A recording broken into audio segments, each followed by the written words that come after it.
Hay'adda maxalliga ah ee Shaqadoon oo kaashanaysa hay'adda Spark ayaa waxay tababar u qabatay 25 ka mid ah ganacsatada yaryar iyo kuwa dhexe ee ka jira magaalada Gaalkacyo, xarunta gobolka Mudug. Tababarkan oo soconayay muddo 3 cisho ah, kana mid ah mashruuca LEAD oo ay maalgelisay Wasaaradda Arrimaha Dibadda ee Netherland. Ganacsatadan ayaa lagu tababarayay isticmaalka habka xisaabaadka casriga ah ee QuickBooks. Tababarkan ayaa ujeedkiisu ahaa kor u qaadista maamulka xisaabaadka.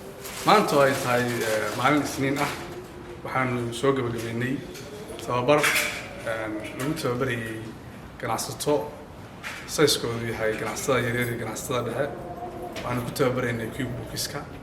tababarkan waxaa fulinaysay hay'adda Shaqadoon, sidoo kale hay'addaas oo ay taageerayaan Spark iyo Wasaaradda Arrimaha Dibadda ee Netherland. tababarkan muddo 3 beri ah uu soconayay. waxaa ka faa'iideystay ilaa 25 qof oo howlaha ganacsiga gudaha ugu jira. tababarku marka waxaanu ku siinay dhammaan xogta muhiimka ah ee QuickBooks uu leeyahay annagoo ku tababarnay dul istaagnay si practicalna u siinay, taasoo aan rajeynaynay inay maaragtay goobta ka ballan qaadan inay fulin doonaan, practice gareyn doonaan, wax weyn ka bedeli doonto system xisaabeedka ay isticmaalaan haddeertaan ay businesskooda u rangareeyaan. waxyaalihii aan ku tababarnay waxaa ka mid ahaa sida maaragtay markay wax soo iibsanayaan badeecada ay qaabkii u xareysan lahaayeen QuickBooks. local purchase-kii baa ka mid ah, sidii waxaa ka mid ah interbiolski inventory-gooda u xareysan lahaayeen, pay bills-ki qarashaadka say u bixin lahaayeen baa ka mid ahaa. waxaa sidoo kale ka mid ahaa markii ay ayagu wax iibinayaan qaabkii maaragtay hadduu ahaa saleski invoice iyo hadduu yahay maaragtay cash bay u iibin lahaayeen. haddii alaab lagu soo celiyo kadibnaamihii siday maaragtay ay ugu xisaabtami lahaayeen una xareysan lahaayeen.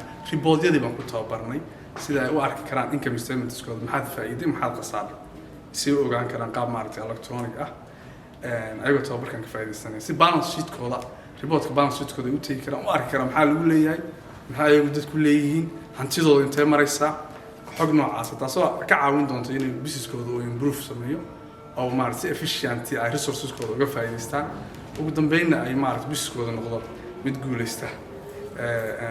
qodobka kale waxa weeye aan dadku tababarnay waxaa ka mid ahaa transfer of fund, sida ay lacagaha bangiyada iyo akoonnada haysta ugu kala xawilan lahaayeen, cashkooda u ilaashan lahaayeen, inventory-gooda u controlan lahaayeen baan maanta ku tababarnay.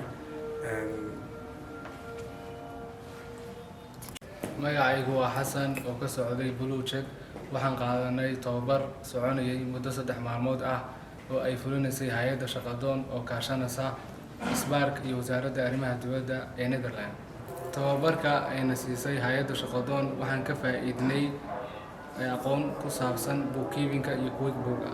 hadda waxaan jeclaan lahaa inaan u mahadceliyo trainerkiina siiyey tababarkan iyo hay'adda Shaqadoon oo na siisay fursaddan si aan uga faa'iideysano. aad baa u mahadsantihiin. bismillaahi raxmaani raxiim. magacaygu waa Xamse, waxaan ka socdaa shirkadda Arsalakis. waxaan ka qayb galay tababar soconayay muddo 3 beri ah oo ay qabanaysay fulinaysay hay'adda Shaqadoon oo ay taageeraysay Spark iyo Wasaaradda Arrimaha Dibadda ee Netherland. tababarkaas aan ku baranaynay QuickBooks and bookkeeping. waxaan u mahadcelinayaa runtii hay'adda Shaqadoon oo na siisay fursaddan iyo trainerkii siinayay tababarka muddada 3 beri ah oo runtii aan jeclahay inaan wax badan ka faa'iidnay oo khuseeya shaqadayada iyo runtii hore socodkayga. aad baa mahadsantihiin. magacaygu waa Maxamed, waxaan ka socdaa Alyona. waxaan halkan ku qaadanay tababar soconayay muddo 3 beri ah kaasoo lagu baranayay QuickBooks and bookkeeping. waxaa soo abaabushay oo soo qabanqaabisay tababarkan aad u qurux badan hay'adda Shaqadoon oo garab ka helisa Spark iyo Wasaaradda Arrimaha Dibadda Netherland. waxaa aad ugu mahadcelinayaa trainingkii na siiyey casharada quruxda badnaayo aad nooga anfaci doona businesyadeena, iyo hay'adda Shaqadoon oo soo abaabushay oo siisay fursadda dhalinyarta ganacsatada waxa weeye ku nool magaalada Gaalkacyo inay kaga faa'iideystaan businessadooda. bismillaah. magacaygu waa Mahad Cabdikariin, waxaan ka socdaa Istanbul Supermarket. waxaan u mahadcelinayaa trainerkii iyo hay'adda Shaqadoon oo noo siiyey fursad 3 beri ah inaan ku qaadano training ku saabsan bookkeeping and QuickBooks.